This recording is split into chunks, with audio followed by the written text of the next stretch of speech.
America మాజీ అధ్యక్షుడు ట్రంప్పై కాల్పులకు పాల్పడ్డ 20 ఏళ్ల థామస్ మాథ్యూ క్రూక్స్ గురించి కొత్త విషయాలు వెలుగులోకి వచ్చాయి. నిందితుడు పాఠశాలలో ఉన్నప్పుడు తోటి విద్యార్థుల నుంచి తీవ్రమైన వేధింపులు ఎదుర్కొన్నాడని తెలుస్తోంది. ఎప్పుడూ మౌనంగా ఉండేవాడని, ఒంటరిగా ఉండేందుకు ఇష్టపడేవాడని అతడితో కలిసి చదువుకున్న విద్యార్థులు తెలిపారు. ఈ వేధింపులే ఓ రకంగా ట్రంప్పై దాడికి నిందితుడిని ప్రేరేపించాయా అన్న అనుమానాన్ని వారు వ్యక్తం చేశారు. అమెరికా మాజీ అధ్యక్షుడు డొనాల్డ్ ట్రంప్పై హత్యాయత్నం యావత్ ప్రపంచాన్ని ఉలిక్కిపడేలా చేసింది. ఈ ఘటనకు పాల్పడిన దుండగుడు 20 ఏళ్ల థామస్ మాథ్యూ క్రూక్స్ గురించి కొత్త విషయాలు వెలుగులోకొచ్చాయి. నిందితుడు పాఠశాలలో ఉన్నప్పుడు తోటి విద్యార్థుల నుంచి విపరీతంగా వేధింపులు ఎదుర్కొన్నాడని తెలుస్తోంది. ఎప్పుడూ మౌనంగా ఉండేవాడని, ఒంటరిగా ఉండేందుకు ఇష్టపడేవాడని అతడితో కలిసి చదువుకున్న విద్యార్థులు చెప్పారు.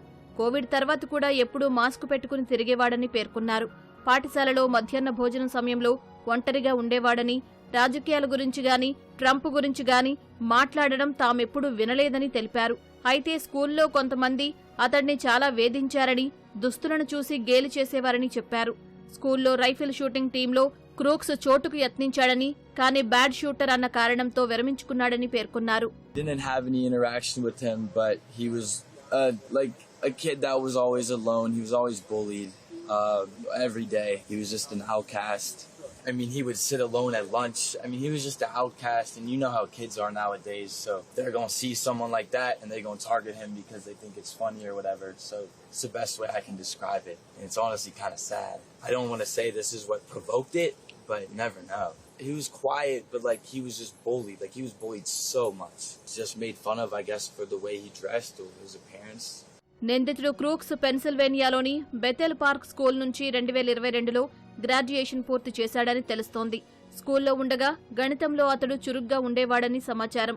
National maths and science initiative నుంచి అతడు $500 స్టార్ అవార్డు కూడా అందుకున్నట్లు అమెరికా మీడియా కథనాలు వెల్లడించాయి. గ్రాడ్యుయేషన్ పూర్తయిన తర్వాత నుంచి ఓ నర్సింగ్ హోంలో పనిచేస్తున్నాడని పేర్కొన్నాయి.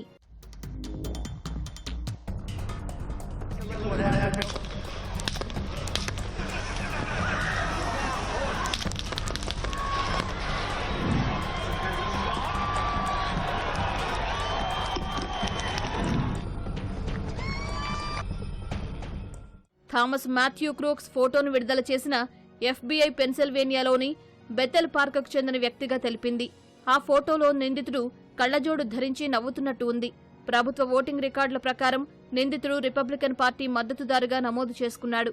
కానీ అతడు 2021 సంవత్సరంలో $15 డెమోక్రాట్లకు అనుబంధంగా పనిచేసే ప్రోగ్రెసివ్ టర్న్అవుట్ ప్రాజెక్టుకు విరాళంగా ఇచ్చాడని తెలుస్తోంది. పెన్సిల్వేనియాలోని బట్లర్ ప్రాంతంలో ఎన్నికల ప్రచారంలో పాల్గొన్న ట్రంప్పై దుండగుడు కాల్పులకు పాల్పడగా సీక్రెట్ సర్వీస్ అధికారులు క్రూక్స్ ను కాల్చి చంపారు.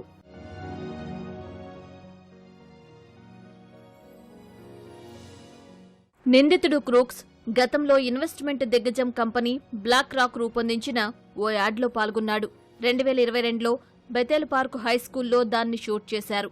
అందులో ఆ స్కూలుకు చెందిన కొందరు విద్యార్థులు నటించగా వారిలో క్రూక్స్ కూడా ఉన్నాడు.